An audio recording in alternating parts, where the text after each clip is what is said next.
তুমি আমাকে আগে বলোনি কেন যে আগামীকাল তোমার মায়ের মৃত্যুবার্ষিকী? রোজদি পরনের 3 পিসের ওড়নাটা মুচড়ে ধরে ধরা গলায় বলল, আমি এই দিনটা মনে রাখতে চাই না, একদম চাই না। তবুও দিনটা অভিশপ্ত হয়ে পঞ্জিকার পাতায় ফিরে আসে। নানুবাড়ির মানুষগুলো আমাকে খুব ভালোবাসে, তারা এই দিনটাতে আমার সামনে টু শব্দটি করে না, কেউ আম্মুর কথা তোলে না, এই ভয়ে পাছে আমি কষ্ট পাই। কিন্তু দিন শেষে তো তিনি আমার মা ছিলেন, তাকে কি ভোলা যায়? ভোলা সম্ভব? ঠিকই কালচক্রের মতো দিনটা ঘুরে ফিরে আমার মগজে বৃদ্ধে থাকে। রোজদির গলার স্বর কান্নায় বুঝে এলো। সে আরো গভীর আর্তনাতে বলে চলল, আমি কাউকে জানতে দিতে চাই না যে আমার আমার মনে আছে। কেউ যখন করুণার দৃষ্টিতে আমার দিকে তাকায় কিংবা আম্মুর কথা জিজ্ঞেস করে, তখন নিজেকে পৃথিবীর সবচেয়ে অসহায় আর নিঃস্ব মনে হয়। মনে হয় আমার পায়ের তলার মাটি নেই, মাথার উপর আকাশ নেই, বুক চিরে এক তীব্র হাহাকার আর চাপা কষ্টগুলো সব বাঁধ ভেঙে বেরিয়ে আসতে চায়। মা নেই, এই এক শব্দে আমার পুরো জীবনটা একটা বিশাল শূন্যস্থান হয়ে দাঁড়িয়ে আছে। শৈশব থেকেই এই শূন্যতা বয়ে বেড়াচ্ছি আমি। রুশদির চোখের নোনা জলে গাল দুটো ভিজে একাকার। ফারাজ এর আগে কখনো রুশদিকে এভাবে ভেঙে পড়তে দেখেনি। যে মেয়েটা সারাক্ষণ তাড়ামি করে, মুখে মুখে তর্ক করে, সে আজ মায়ের স্মৃতিতে একদম ছোট বাচ্চার মতো হাপুস নয়নে কাঁদছে। ফারাজ নিজের ভেতরে সব কাঠিন্য বিসর্জন দিল। সে দুহাতে রুশদির গাল দুটো ধরে ওর মুখটা আলতো করে উঁচিয়ে ধরল। নিজের আঙ্গুল দিয়ে চোখের নোনা জল মুছে দিয়ে শান্ত স্বরে বলল, বাচ্চাদের মতো কান্না করো না রোশনি, শান্ত হও। এইভাবে কান্না করলে কি মানুষটা ফিরে আসবেন? নিজেকে নিয়ন্ত্রণ করো। তার চেয়ে বরং জানামাজে দাঁড়িয়ে তোমার মায়ের জন্য মন ভরে দোয়া করো যেন আল্লাহ তাকে জান্নাতুল ফেরদৌস নসিব করেন। তুমি তো সবসময় নিজেকে খুব শক্ত মানুষ হিসেবে দাবি করো, তাহলে এখন এই অবুঝ বালিকার মতো কান্না কেন? এটা কি কোনো স্ট্রং পার্সনের লক্ষণ? রুশদি তখন আবেগের এক অতল সাগরে নিমজ্জিত। সে তার কান্নারত অবস্থাতেই ফারাজের হাতের কবজি দুটো আঁকড়ে ধরল। চলো চলো চোখে ফারাজের দিকে তাকিয়ে একেবারে নিষ্পাপ শিশুর মতো প্রশ্ন করল। আম্মু কি আমাকে সত্যি ভালোবাসতো? ফারাজ দীর্ঘশ্বাস ফেলে নরম গলায় বলল, বাসতো। জগতের সব মাই তার সন্তানকে প্রাণের চেয়ে বেশি ভালোবাসে। তোমাকেও বাসতো, খুব ভালোবাসতো। মিথ্যা বলছেন আপনি। রুশদি হঠাৎ ছটফট করে উঠল, যেন তার ভেতরের কোনো পুরনো ক্ষত আবারও রক্তক্ষরণ শুরু করেছে। আমি সত্যি বলছি রুশদি। রুশদি এবার কান্নার তোড়ে ভেঙে পড়ে বলল, তাহলে আম্মু কেন আমাকে একা রেখে চলে গেল? আমার বয়স তখন কতই বা ছিল, বড়জোর 11 কি 12। ওইটুকু বয়সে একজন মেয়ের তো তার মাকে সব থেকে বেশি প্রয়োজন হয়। ঠিক যখন আমার মাথার উপর ছায়া দরকার ছিল, তখনই তিনি কেন হারিয়ে গেলেন? আম্মু আমাকে ভালোবাসতো না, তাই এভাবে মাঝ রাস্তায় ফেলে চলে গেছে। ফারাজ রুশদির কথা শুনে এক মুহূর্তে স্তব্ধ হয়ে রইল। তারপর অত্যন্ত মায়াভরা কণ্ঠে বলল, তুমি ভুল বুঝছো রুশদি, মৃত্যু তো মানুষের হাতে থাকে না। তোমার মায়ের হাতে যদি নিজের প্রাণ রক্ষা করার সামান্যতম উপায়ও থাকতো, তবে তিনি কখনোই তোমাকে এই আগুনের মোহনায় ফেলে একা চলে যেতেন না। বিশ্বাস করো, মালাকুল মৌতের সঙ্গে যুদ্ধ করে হলেও তিনি তোমার সঙ্গে থেকে যেতেন। রুশদি আর নিজেকে ধরে রাখতে পারল না। তার সমস্ত শক্তি যেন নিমেষে কর্পূরের মতো উড়ে গেল। সে ফুপিয়ে কাঁদতে কাঁদতে মেঝের উপর বসে পড়ল। মানুষের জীবনে কোনো না কোনো একটি দুর্বল বিন্দু থাকে, আর রুশদির ক্ষেত্রে সেই বিন্দুটি হলো তার মা। পৃথিবীর কাছে সে যতই শক্ত আর বেপরোয়া হোক না কেন, মায়ের স্মৃতি স্পর্শ করলেই সে তাসের ঘরের মতো ভেঙে পড়ে। তার চোখের পানি আজ কোনো বাধা মানছে না। বুকের ভেতর জমে থাকা বছরের পর বছর বিষাদ আজ নদী হয়ে বয়ে যাচ্ছে। ফারাজ কিংকর্তব্য বিমূঢ় হয়ে গেল। সে বুঝতে পারল এই মুহূর্তে যুক্তি বা উপদেশের চেয়ে রুশদির জন্য একটা আশ্রয় খুব বেশি প্রয়োজন। যে চলে গেছে সে আর তো ফিরবে না, কিন্তু যে বেঁচে থেকে প্রতিদিন তিলে তিলে মরছে তাকে তো টেনে তোলা দরকার। ফারাজ দ্বিধা ছেড়ে ফেলে রুশদির সামনে হাঁটু গেড়ে বসলো। রুশদি তখন দুই হাতের তালুতে মুখ ঢেকে শব্দ করে কাঁদছে। ফারাজ ধীর স্থিরভাবে রুশদির হাত দুটো সরালো এবং এক হ্যাঁচকা টানে তাকে নিজের প্রশস্ত বক্ষ পিঞ্জরের সঙ্গে মিশিয়ে নিল। শক্ত করে জড়িয়ে ধরল তার অর্ধাঙ্গিনীকে। দীর্ঘদিনের একাকিত্ব আর মাতৃহীনতার দন সইতে সইতে ক্লান্ত রুশদি যেন মরুভূমির বুকে এক চিলতে শীতল ছায়া খুঁজে পেল। সে ফারাজকে দুই হাতে খামচে ধরে তার বুকে মুখ গুজে চিৎকার করে কেঁদে উঠল। সেই মুহূর্তে রুশদির মনের অবস্থা কেমন ছিল তা জানা না থাকলেও ফারাজের ভেতরটা প্রবলভাবে কাঁপছিল। তার দৃঢ়চিত্তের মানুষটা আজ যেন প্রথমবার টালমাটাল হয়ে গেল। ফারাজের ঠোঁট দুটো কাঁপছিল, এক অজানা আবেগে তার কণ্ঠ শুকিয়ে কাঠ হয়ে গেছে। এটি ছিল তাদের দাম্পত্য জীবনের প্রথম নিবিড় সান্নিধ্য, এক অনাকাঙ্ক্ষিত অথচ পবিত্র মুহূর্ত। রুশদি তখনও আক্ষেপ করে বিলাপ করে যাচ্ছিল। মা কেন আমাকে ছেড়ে গেল? কেন? ফারাজ এবার আর তাকে থামালো না, বরং রুশদির অবিন্যস্ত চুলগুলো কানের পিঠে গুজে দিল, আলতো করে তার কপালে এঁকে দিল এক দীর্ঘ ও গাঢ় ভালোবাসার চিহ্ন, একটি চুম্বন। আবারও তাকে নিজের বাহু ডোরে শক্ত করে পিষে নিয়ে ফিসফিস করে বলল, কাঁদো রুশদি, যত ইচ্ছে কাঁদো, যতক্ষণ মন চায় নিজেকে উজাড় করে দাও। তোমার ভিতরে সবটুকু আক্ষেপ, সবটুকু হাহাকার আর বছরের জমাট বাঁধা বিষাদ আজ এই নোনা জলের সঙ্গে ধুয়ে মুছে যাক। আজ নিজেকে একদম হালকা করো। আমি চাই না কালকে সূর্য ওঠার পর তোমার মনে আর কোনো মেঘ জমে থাকুক। ফারাজ রুশদির কানের কাছে মুখ নিয়ে আবারও গভীর স্বরে উচ্চারণ করল, আজ প্রাণ ভরে কেঁদে নাও, কারণ আমি দ্বিতীয়বার আমার অর্ধাঙ্গিনীর চোখে পানি সহ্য করতে পারবো না। আমার রুমাইশা। মাতৃহীনা হওয়ার তপ্ত স্মৃতি নিয়ে যখন রুশদির বয়স মাত্র 11, তখন থেকেই তার আশ্রয় নানা বাড়ি। শেখ বাড়ির আদরের নাতি হয়ে বড় হওয়া রুশদি যেন আগলে রাখা এক রূপকথার রাজকুমারী। বাবার দিকের ভাগ্যটা অমাবস্যার মতো অন্ধকার হলো, নানা বাড়িতে সে পেয়েছে পূর্ণিমার জ্যোৎস্নার মতো অঢেল ভালোবাসা। আর সেই ভালোবাসার ভিড়ে উজানের সঙ্গে তার সম্পর্কটা ছিল একটু অন্যরকম। বয়সের ব্যবধান কম হওয়ায় তারা ছিল একে অপরের প্রাণের বন্ধু। উজানের সেই সযত্ন খেয়াল রাখা থেকেই হয়তো হৃদয়ের কোনো এক কোণে অঙ্কুরিত হয়েছিল এক গভীর অনুরাগ। শরীরকে শিকলে বাঁধা যায়, কিন্তু অবাধ্য মন কি আর শাসন মানে? তাই শত শাসনে উজানের মনটা পড়ে আছে রুশদির কাছে। আজ রুশদির মায়ের মৃত্যুবার্ষিকী, মিলাদ আর দোয়ার আনুষ্ঠানিকতা শেষে রুশদির আবদারে তাদের আসতে হলো পতেঙ্গা সমুদ্র সৈকতে। বিষণ্ণতাগুলো নীল জলরাশির কাছে জমা দিতে চায় সে। আকাশে তখন দিনের শেষ আলোটুকু মিলিয়ে যাওয়ার আয়োজন চলছে। অস্তরাগের রক্তিম আভা মেঘের গায়ে মেঘে সূর্যটা যেন অটল সাগরে অবহমান করতে নামছে। আকাশের সেই সিঁদুরে রঙের ছটা আছড়ে পড়ছে বঙ্গোপসাগরের নীল বুকে। চারিদিকে এক মায়াবী গোধূলি বেলার রাজত্ব। সমুদ্রের পাড়ে একা দাঁড়িয়ে আছে রুশদি, তার পরনে ধবধবে সাদা থ্রি-পিস। শেষ বিকেলের দামাল বাতাস তার ওড়না আর অবাধ্য চুলগুলো নিয়ে মেতেছে এক লুকোচুরি খেলায়। বাতাসের তোড়ে চুলগুলো যখন বারবার তার কানের উপর আছড়ে পড়ছে, তখন তাকে অপার্থিব কোনো জলপরীর মতো লাগছে। শুভ্র বসনা সেই তরুণী যেন শোক আর সৌন্দর্যের এক অদ্ভুত সংমিশ্রণ। ফারাজ খানিকটা দূরত্ব বজায় রেখে দাঁড়িয়েছিল, পরনে সাদা শার্ট আর কালো প্যান্ট, হাতে দামি ব্র্যান্ডের ঘড়ি। তার আভিজাত্য যেন ব্যক্তিত্বকে আরও গম্ভীর করে তুলেছে। দুহাত পকেটে গুজে সে মুগ্ধ নয়নে রুশদিকে দেখছিল, সুযোগ দিচ্ছিল তাকে নিজের মতো করে সময় কাটানোর। হঠাৎ রুশদি বালির উপর বসে পড়ল। উত্তাল ঢেউগুলো এসে বারবার ধুয়ে দিয়ে যাচ্ছে তার নগ্ন পা জোড়া। সন্ধ্যা ঘনিয়ে আসছে, এবার ফেরার পালা। ফারাজ ধীর পায়ে এসে রুশদির গা ঘেঁষে বসল। মুহূর্তের মধ্যে এক অদ্ভুত কাণ্ড ঘটল। রুশদি যেন পরম নির্ভরতায় এক নুয়ে পড়া কচি লতার মতো নিজের মাথাটা এলিয়ে দিল ফারাজের শক্ত কাঁধে। ফারাজের মেরুদণ্ড মুহূর্তে এই শরতের আকাশের মতো শক্ত হয়ে গেল। বুকের ভেতরটা কেঁপে উঠলেও সে সমুদ্রের দিক থেকে দৃষ্টি সরালো না।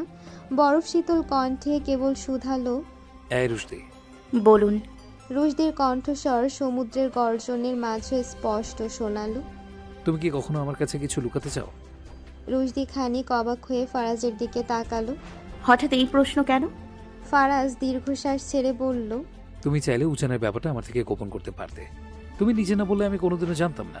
রুশদি এবার শান্ত স্বরে কিন্তু দৃঢ়তার সাথে উত্তর দিল, আমি আপনার কাছে কোনো কিছু লুকিয়ে রাখতে চাই না, সেটা যতই তিক্ত সত্য হোক না কেন। তাই যা সত্যি তাই বলেছি। ফারাজ আবারও প্রশ্ন করল, কেন লুকাতে চাও না? রুশদি সাগরের ঢেউয়ের দিকে তাকিয়ে শান্ত গলায় বলল, কথা লুকালে সম্পর্কে ফাটল ধরে ফারাজ সাহেব। সন্দেহ বাড়ে। আজ আমার কাছ থেকে না জানলে হয়তো কোনো একদিন অন্যভাবে জানতেন। তখন আপনার মনে হতো কেন আমি গোপন করলাম, বিষয়গুলো তখন গোলমেলে ঠেকতো।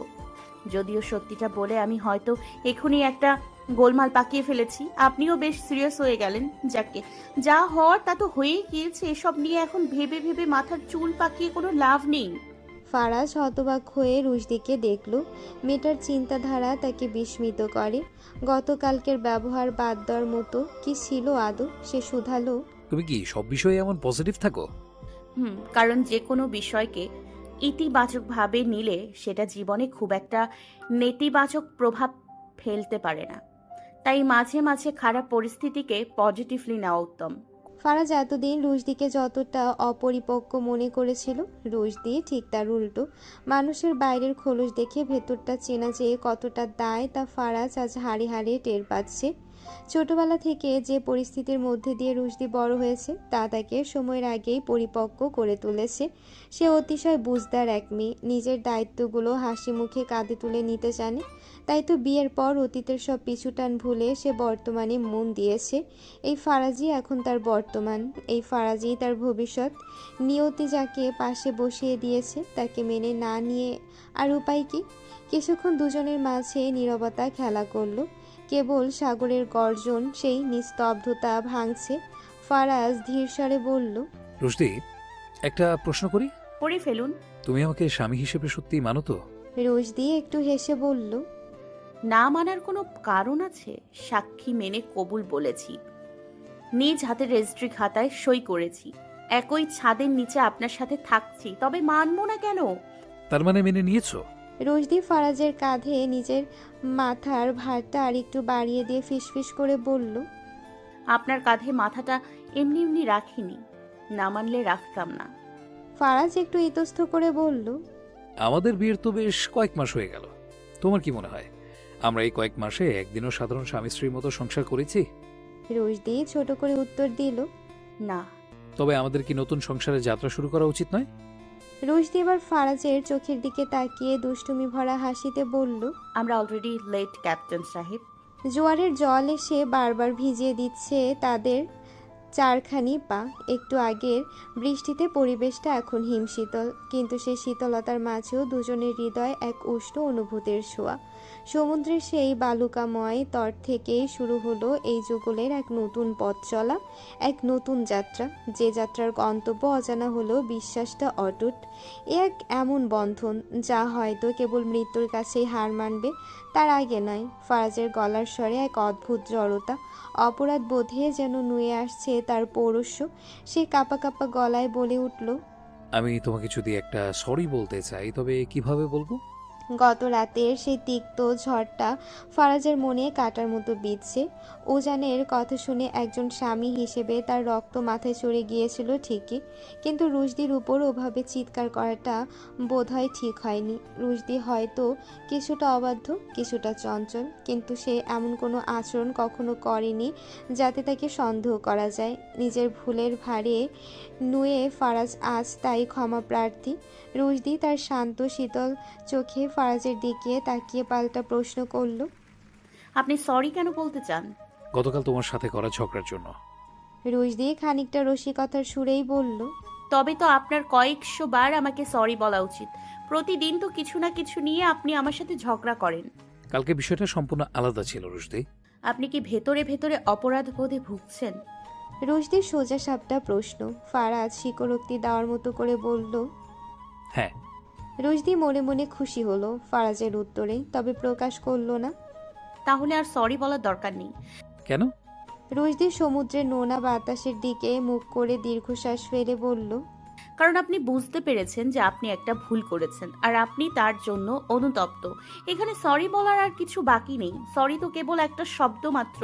অনেক সময় এটি বড় সস্তা আর অর্থহীন মনে হয়, বিশেষ করে যখন আঘাতটা গভীর হয়। তখন শব্দ দিয়ে কি আর সেই ক্ষতের পূরণ করা যায়? অনুতাপ যখন ভেতর থেকে আসে তখন তা প্রকাশের জন্য শব্দের চেয়ে আচরণের পরিবর্তন বেশি জরুরি। সে একটু থেমে আবারও বলতে শুরু করলো, তাছাড়া আপনার সরিটা আমি তখন গ্রহণ করতাম যদি আপনার কথায় আমি কষ্ট পেতাম। সত্যি বলছি, আমি আপনার কথায় বিন্দুমাত্র কষ্ট পাইনি। আপনার জায়গায় আমি থাকলে হয়তো আমার আচরণ আরও উগ্র হতো। আপনি নিজেকে সামলে নিয়েছেন, আল্লাহ ভালো জানে। তাই ওসব গিল্টি ফিলিং আর সরি দুটোর এখন আর কোনো দরকার নেই। ফারাজ অবিশ্বাসের দৃষ্টিতে চাইল। তুমি বলতে চাইছো তুমি সত্যি কষ্ট পাওনি আমার উপর? রুশদি আর ফারাজের কাঁধ থেকে মাথাটা তুলে সোজা হয়ে বসল। বিশাল বঙ্গোপসাগরের দিগন্ত বিস্তৃত জলরাশির দিকে তাকিয়ে বুক ভরা এক নিঃশ্বাস ছেড়ে নিজেকে হালকা করল সে। তারপর ফারাজের চোখের দিকে তাকিয়ে অত্যন্ত স্বাভাবিক স্বরে বলল, আমি বলতে চাচ্ছি না ফারাজ সাহেব, আমি বলছি যে আমি বিন্দুমাত্র রাগ করিনি। একটু আগেই তো বললাম আমি সব কিছু ইতিবাচকভাবে নিই। আমার ওপর ওই কথাগুলো বলার অধিকার আপনার ছিল, তাই বলেছেন। জীবনের সব বিষয়ে কষ্ট পেলে চলে না, কিছু কিছু জায়গায় নিজেকে শক্ত করে ধরে রাখতে হয়। আপনি আমার স্বামী, আপনার অধিকারের জায়গাটা তো আমি অস্বীকার করতে পারি না। রুশদি বলল সে কষ্ট পায়নি, তবে আসলে একটু হলেও কষ্ট পেয়েছিল। তবে ফারাজ যখন নিজেই গিল্টি ফিল করছে, এভাবে সরি চাইতে চাচ্ছে, এটাই তার কাছে তার কষ্ট চেয়ে বেশি মূল্যবান। সিরিয়াস মুহূর্তটা নিমিষে হালকা হয়ে গেল ফারাজের এক চিলতে দুষ্টুমিতে। সে বাঁকা হেসে রুশদির দিকে তাকিয়ে বলল, বাহ, আপনি তো দেখছি দারুণ জ্ঞানী এক মহিষী হয়ে গিয়েছেন মিসেস সরফরাজ খান। কি সব ভারী ভারী কথা বলছেন? জ্ঞানী ব্যক্তিরা আসলে নিজেকে হুটহাট প্রকাশ করে না, সময় বুঝে করে, যেমনটা আমি এখন করছি। ফারাজ এবার আসল জায়গায় খোঁচা দিল। তাই খাটো পটলের মাথায় এত জ্ঞান এলো থেকে শুনি? খাটো পটল ডাকটা কানে যেতে রুশদির মেজাজের পারদ চট করে চড়ে গেল। কিছুক্ষণ আগের সে স্নিগ্ধ আবেশটা যেন এক ফুৎকারে উড়ে গেল। সুন্দর একটা রোমান্টিক সময়কেও এই লোকটা ঝগড়ায় পরিণত না করলে শান্তি পায় না। রুশদি একটা কৃত্রিম হাসি ঠোঁটে ঝুলিয়ে বলল, আপনার কি ঝগড়া না করলে ভাত হজম হয় না মিস্টার ম্যানারলেস খাম্মা? ফারাজ হো হো করে হেসে উঠল। জানো রুশদি, আমার কানে আজও সেই বাসর রাতের কথা ভাসে। সাদা পাঞ্জাবিতে আমাকে দেখে তুমি কাকতাড়ুয়া বলেছিলে। রুশদির নাক সিটকে বলল, সেদিন তো কাকতারুয়াই লাগছিল, আর আজ এই সাদা শার্ট আর কালো প্যান্টে আপনাকে ঠিক একটা বকের মতো লাগছে। ফারাজ এবার এক ধাপ এগিয়ে বলল, আর তোমাকে কেমন লাগছে জানো? এই যে তোমার পাখির বাসার মতো উস্কো খুস্কো চুল আর এই সাদা থ্রি পিস, সব মিলিয়ে তোমাকে ঠিক কবরস্থানের হাড় চাবানো পেতনির মতো লাগছে। রুশদি এবার চরম রেগে গেল। গলার স্বর সপ্তমে চড়িয়ে বলল, আপনি আসলে একটা ম্যানারলেস। কোথায় কি বলতে হয় তার ন্যূনতম জ্ঞান আপনার নেই। এত সুন্দর একটা মুহূর্ত আপনি নষ্ট করে দিলেন। ধ্যাৎ, থাকুন আপনি আপনার বকবকানি নিয়ে, আমি গেলাম। রুশদি হনহনিয়ে গাড়ির দিকে হাঁটা দিল। রাগে তার পা কাঁপছে। ফারাজ বালির উপর বসে থেকে রুশদির বিরক্তি উপভোগ করতে লাগলো এবং একসময় শব্দ করে হেসে ফেলল। মেয়েটাকে রাগিয়ে দেওয়ার মাঝে যে এক অদ্ভুত প্রশান্তি আছে তা ফারাজ আগে জানতো না। রুশদি কিছুটা দূরে যেতেই সমুদ্রের বাতাসের তোড় আরও বাড়ল। রুশদির থ্রি পিস আর চুলগুলো অবাধ্যের মতো উড়ছে, যেন নীল জলরাশির পটভূমিতে এক অপার্থিব দৃশ্য। ফারাজ চট করে ফোন বের করে এই মায়াবী মুহূর্তটা ফ্রেমবন্দি করে নিল। পরক্ষণেই ফারাজ দৌড়ে গিয়ে রাগী আর মুখে মুখে তর্ক করা সেই বেয়াদব বউটাকে পাজা করে কোলে তুলে নিল। ফারাজের এই আকস্মিক কাণ্ডে রুশদি থতমত খেয়ে গেল। বিস্ময়ের ঘোর কাটার আগেই সে দেখল সে ফারাজের বলিষ্ঠ দুই বাহুর ভেতর বন্দি। ভয়ে এবং অবাক হয়ে সে ফারাজের গলা জড়িয়ে ধরল। ফারাজের ঠোঁটের কোণে তখন বিজয়ী এক দুষ্টুমি ভরা হাসি। ফারাজ যখন রুশদিকে পাজা করে কোলে তুলে নিল, তখন সাগরের বাতাস যেন আরও উন্মতাল হয়ে উঠল। গোধূলির সেই রক্তিম আকাশ নিমেষে কালো মেঘে ঢাকা পড়েছে। হঠাৎ করেই টুপটুপ করে বৃষ্টির বড় বড় ফোঁটা পড়তে শুরু করলো তাদের উপর। বৃষ্টির ছাটে চারিদিকের পরিবেশটা এক লহমায় ধোঁয়াটে আর মায়াবী হয়ে উঠেছে। ফারাজের সাদা শার্ট আর রুশদির সাদা থ্রি পিস দুজনের পোশাকেই বৃষ্টির জলে ভিজে গায়ের সাথে লেপ্টে যাচ্ছে। ফারাজ সেই বৃষ্টিতে ভিজতে ভিজতে রুশদিকে নিয়ে এগোতে লাগলো। শব্দ আর সমুদ্রের গর্জনের মাঝে এক অদ্ভুত রোমান্টিক আবহ তৈরি হলো। ফারাজ রুশদির বুকের ধুকপুকানি স্পষ্ট শুনতে পাচ্ছে। ফারাজের এমন কাণ্ডে রুশদি মস্তিষ্ক তখন শূন্য। তাই কেমন প্রতিক্রিয়া দেখানো উচিত সেটা বুঝতে পারছে না। শুধু তাকিয়ে লোকটির কাণ্ড দেখছে সে। এই বৃষ্টি ভেজা সন্ধ্যায় সমুদ্রের নির্জন তীরে একে অপরকে জড়িয়ে ধরে তারা যেন এক নতুন কাব্যের সূচনা করলো। ফারাজ তখন ঠোঁটের কোণে সেই অমলিন হাসিটা ধরে রেখে গুনগুনিয়ে উঠল, চট্টগ্রাম থেকে ফেরা হয়েছে 2 দিন হলো। হঠাৎ ফারাজের ট্রিপ পড়ে যাওয়ায় সেদিন রাতেই ঢাকা ফিরতে হয়েছিল তাদের। একদিনের ট্রিপ শেষ করে আজ দুপুরে বাড়ি ফিরেছে ফারাজ। দীর্ঘ জার্নির ক্লান্তি কাটিয়ে ফ্রেশ হয়েই ফারাজ তার চিরচেনা অভ্যাসে ফিরে গেছে। শখের ম্যাকাও পাখি ট্যাটোর সঙ্গে দেখা করে এখন ব্যস্ত নতুন আনা একজোড়া বিদেশি কবুতর নিয়ে। এদিকে রুশদির উপর বর্তেছে এক কঠিন গুরুদায়িত্ব। শেরকে পড়াতে হবে, সামনেই পরীক্ষা। ফারাজের কড়া শাসন, হয় সে নিজে পড়াবে নয়তো রুশদিকে পড়াতে হবে। শের সানন্দে তার রুশদি মমকেই বেছে নিয়েছে। তবে ফারাজ এক হুমকি দিয়েছে, শেরের রেজাল্ট খারাপ হলে এক কড়া মাসুল কিন্তু রুশদিকেই গুনতে হবে। পড়ার টেবিলে রুশদি তখন শেরকে ইংরেজি গ্রামার বোঝাচ্ছিল। হঠাৎ বই থেকে মুখ তুলে শের ভারী অদ্ভুত এক প্রশ্ন করে বসলো। আচ্ছা মম, আই ডোন্ট নো, এর বাংলা কি? রুশদি খুব স্বাভাবিকভাবে উত্তর দিল। আমি জানি না। শেরের ঠোঁটের কোণে তখন দুষ্টু হাসি। সে মাথা নেড়ে ইস করে বলল, ইস মম, তুমি এত বড় হয়ে গেছো অথচ সামান্য আই ডোন্ট নো এর বাংলা জানো না। রুশদি একটু অবাক হয়ে আবারও বলল। শের, আই ডোন্ট নো এর বাংলা অর্থই হচ্ছে আমি জানি না। শের দুষ্টুমি ভরা চোখে তাকিয়ে বলল, তুমি তো আসলেই দেখছি কিচ্ছু জানো না মম। রুশদি এবার শাসন করার ভঙ্গিতে বলল, শের, তুমি কি আমার সাথে মজা করছো? চুপচাপ পড়ো তো। রেজাল্ট খারাপ হলে তোমার বাবা যখন বকা দেবে তখন আর ওই কাদো কাদো মুখ করে থেকো না, বলে দিলাম। কিন্তু সে নাসুরবান্দা। সে আদুরে গলায় আবদার করল, মম প্লিজ বলো না, আই ডোন্ট নো এর বাংলা কি? রুশদি এবার হাল ছেড়ে দিয়ে বিরক্তির সুরে বলল, বললাম তো আমি জানি না, এখন পড়ো। কেন জানো না? তুমি বড় হয়েও এটা পারো না? শেরের কণ্ঠে রাজ্যের বিস্ময়। রুশদি এবার চ্যালেঞ্জ ছুড়ে দিয়ে বলল, আচ্ছা বাবা, আমি তো পারি না, তুমি পারো? পারলে বলো তো দেখি কি। শের এবার সগৌরভে দাঁত বের করে হেসে দিল। তারপর রুশদির দিকে ঝুঁকে এসে বলল, আই ডোন্ট নো এর বাংলা হচ্ছে আই লাভ ইউ মম, তোমাকে এতগুলো ভালোবাসা। পুচকে ছেলেটার এমন অভাবনীয় উত্তরে রুশদি হো হো করে হেসে ফেলল। এই ছোট্ট ছেলেটা যে তাকে কতটা নিবিড়ভাবে ভালোবেসে ফেলেছে তা ভেবে তার বুকটা ভরে উঠল। তার মনে হলো অন্যের সন্তান যদি তাকে এতটা ভালোবাসতে পারে তবে নিজের সন্তানের আর কী বা প্রয়োজন। রুশদি হাসি মুখে শেরের পাশে বসে তার তুলতুলে গাল দুটো আলতো করে টেনে দিয়ে বলল, তোমাকেও এতগুলো ভালোবাসা, শের সোনা, আমার প্রিয় অ্যাংরি বার্ড। এবার দুষ্টুমি তোলা থাক, পড়ায় মন দাও। শেরের পড়ায় মন বসছে না কিছুতেই। বইয়ের পাতা উল্টে সে এক লম্বা দীর্ঘশ্বাস ফেলে বলল, উফ মম, তো পড়তে ভালো লাগে না। রুশদি এবার একটু ভয় দেখানোর সুরে বলল, না পড়লে কিন্তু পরীক্ষায় ফেল করবে, আর ফেল টুস ছেলের সাথে কোনোদিন কেউ নিজের মেয়েকে বিয়ে দেবে না। তাই ঠিকঠাক পড়ো, না হলে কিন্তু কপালে বিয়ে নেই। বিয়ের কথা শুনে সে লজ্জা পেল। বলল, উফ মম, এসব কি বলছো? আমার কি এখন বিয়ে করার বয়স হয়েছে? রুশদি হেসে ফেলে বলল, এখন হয়নি তো কি হয়েছে, একদিন তো হবে। সেদিন তো একটা বউ লাগবে তোমার, তাই না? না, আমি কখনো বিয়ে করব না। কেন করবে না? শের মুখটা কুঁচকে বলল, বিয়ে করতে হয় মেয়েদের, আর মেয়েদের আমার একদম পছন্দ না। এরা উফ এত কথা বলে আর কথায় কথায় ভ্যাঁ ভ্যাঁ করে কাঁদে। এর জন্যই আমার মেয়েদের একটু ভালো লাগে না। রুশদি এবার একটু গম্ভীর হওয়ার ভান করে বলল, তার মানে কি তোমার আমাকেও পছন্দ নয়? শের তড়িঘড়ি করে সালাম দিল। উফ, তা বলিনি। তোমাকে আমি সবচেয়ে বেশি ভালোবাসি।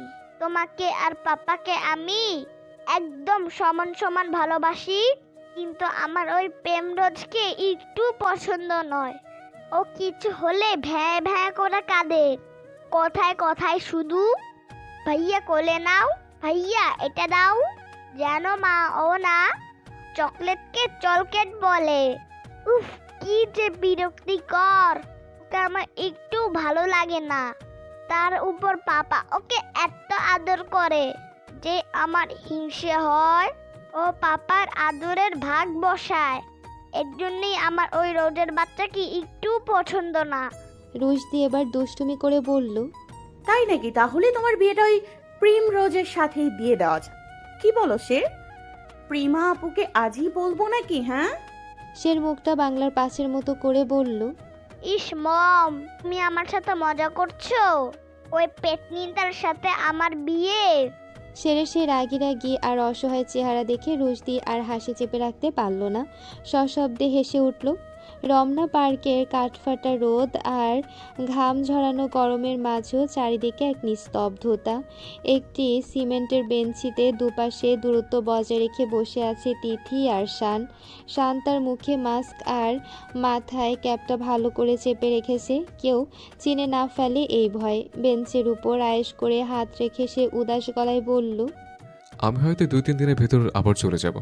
তিথি মুখ ঘুরিয়ে অন্যদিকে তাকিয়েছিল, ছোট করে জবাব দিল, কবে আসবেন আবার? দেরি হবে। ও, তিথির কণ্ঠে একরাশ বিষণ্ণতা। শান এবার তিথির দিকে ফিরে বলল, এবার ফিরে এসে আপনাকে সরাসরি খানবাড়ির পুত্রবধূ করে নিয়ে যাব। তিথি একটু তেতো হাসল। মিথ্যা আশা দেওয়া দয়া করে বন্ধ করুন। আমি মিথ্যা আশা দিচ্ছি না দিদি। শানের স্বরে দৃঢ়তা। তিথি এবার তার দিকে তাকিয়ে জিজ্ঞেস করল, রুস্তিকে কি আমাদের সম্পর্কের কথা বলেছেন? ভালো হয়নি। আপনি কি বলেছেন? তিথি দীর্ঘশ্বাস ফেলে বলল, না, সাহস করতে পারিনি। রুস্তি বিষয়টাকে কিভাবে নেবে ঠিক বুঝতে পারছি না। শান অভয় দিয়ে বলল, আমি বলে দেব, সমস্যা নেই। আপনার ফ্যামিলি কি আমাদের এই সম্পর্ক মানবে? ভাইয়া মানলে পুরো ফ্যামিলি মেনে নেবে। আর যদি ভাইয়া না মানে? শান মৃদু হেসে বলল, ভাইয়া আজ পর্যন্ত আমার কোনো চাওয়া অপূর্ণ রাখেনি। নিজের দিকটা অপূর্ণ রেখেও সে সবসময় আমাকে পূর্ণ করার চেষ্টা করেছে। আমার একটা আবদার সে রাখবে না, এমনটা হতেই পারে না। তিথি কিছুক্ষণ চুপ করে থেকে আর্দ্র কণ্ঠে বলল, আপনি কি সত্যি আমাকে বিয়ে করবেন তো? শান কথা বাড়াল না, শুধু হাত বাড়িয়ে দিয়ে বলল, আপনার হাতটা দিন তো। কেন? আরে দিন না। তিথি একটু ইতস্ত করে নিজের কাপা কাপা হাতটা বাড়িয়ে দিল। শান তার প্যান্টের পকেট থেকে ছোট একখানা মখমলের বক্স বের করলো। সেখান থেকে ঝকঝকে একটি আংটি বের করে সযত্নে পরিয়ে দিল তিথির অনামিকায়। তিথি বাকরুদ্ধ হয়ে তাকিয়ে রইল সে আংটিটির দিকে। শান শান্ত স্বরে বলল, একে বোধহয় বাগদান বা এঙ্গেজমেন্ট বলে। আপনাকে নিজের বলে দাবি করে রাখলাম, ছেড়ে দেওয়ার প্রশ্নই আসে না। আমি শান একবার যখন কোনো মেয়েকে মন দিয়েছে তাকেই ভালোবেসেছে, বিয়ে করলে তাকেই করব। আমার এই মন দ্বিতীয় কাউকে দেওয়ার সাধ্য আমার নেই। আপনার প্রতি যে ভালোবাসাটা জন্মেছে তা অন্য কারোর জন্য আসবে না। তিথির চোখ দুটো নোনা জলে টলমল করে উঠল। ধরা গলায় বলল, যদি কখনো এমন সময় আসে যে আপনি নিজে পিছিয়ে গেলেন? আসবে না। শানের উত্তর ছিল পাহাড়ের মতো অটল। তিথি আবারও সতর্ক করল, আপনি কিন্তু এখন আমার পরিচয় জানেন না। যদি জানার পর মনে হয় যে এই মেয়েকে বিয়ে করা যায় না, তখন আমার পরিচয় কিন্তু খুব একটা সম্মানজনক না শান। আমি আপনাকে ভালোবেসেছি তিথি, আপনার পরিচয়কে নয়। আমার উপর বিশ্বাস রাখতে পারেন। If you heard it got a gauge on the floor. If you are a party freak, then step on the floor. If you are an animal, tear on the floor. Break a sweat on the floor. Yeah, you work on the floor. একটা রাত শুনশান দুয়ের সেই নামি দামি ক্লাবটির স্পিকারগুলো থেকে তখন বিকট শব্দে গান ফেটে পড়ছে। চারিদিকের নীল লাল আলো আর কড়া পারফিউমের গন্ধে একদম বন্ধ করা পরিবেশ। ক্লাবের ভেতরটা তখন আধুনিকতার নামে এক চরম উচ্ছৃঙ্খলতায় মত্ত। ডান্স ফ্লোরে আধো অন্ধকারে যে যার মতো উদ্দাম নাচানাচিতে ব্যস্ত। তরুণীদের পরনের পোশাকগুলো এতটাই সংক্ষিপ্ত যে সেগুলো ঠিক পোশাক বলা চলে কি না তা নিয়ে সংশয় জাগে। হাতে মদের বোতল আর ঠোঁটে তৃপ্তির হাসি নিয়ে তারা মিশে যাচ্ছে ভিড়ের মাঝে। সিফাতের সাথে আজ শানও এখানে এসেছে। সিফাতের মতো রোজ রোজ এই নেশার নরকে আসার অভ্যাস শানের নেই, কিন্তু বন্ধুদের পাল্লায় পড়ে আর মনের অবাধ্য টানে আজ সে নিজেকে আটকাতে পারেনি। এই বয়সে ছেলেদের উড়ু উড়ু মন কতক্ষণ আর আটকে রাখা যায়? তাদের টেবিলের উপর সাজানো দামি মদের বোতল। সিফাত একের পর এক গ্লাস সে খালি করে চলেছে যান্ত্রিকভাবে। ড্রাগ আর অ্যালকোহলে তার শরীর এতটাই অভ্যস্ত হয়ে গেছে যে সহজে এখন আর নেশায় চড়তে চায় না। শান সেখানে বসে আছে বেশ সতর্ক হয়ে। সে জানে সীমানা পার করলে বিপদ। যদি কোনোভাবে টলমলে পায়ে বাড়ি ফেরে আর ফারাজের সামনে পড়ে যায় তবে তার কপালে যে কী দুর্ভোগ আছে তা ভেবেই শানের কপালে চিন্তার ভাঁজ পড়ে। সিফাতকে আবার বোতল টানতে দেখে শান হাত বাড়িয়ে দিল। সিফাত, অনেক হয়েছে রে, আর খাস না, বাসে ফিরতে হবে, রাত অনেক হয়েছে। নেশার ঘোরে আচ্ছন্ন সিফাত ঝট করে শানের হাত সরিয়ে দিল। রক্তিম চোখে তাকিয়ে মুখ খিচিয়ে বলে উঠল, Shut up, fuck a bitch.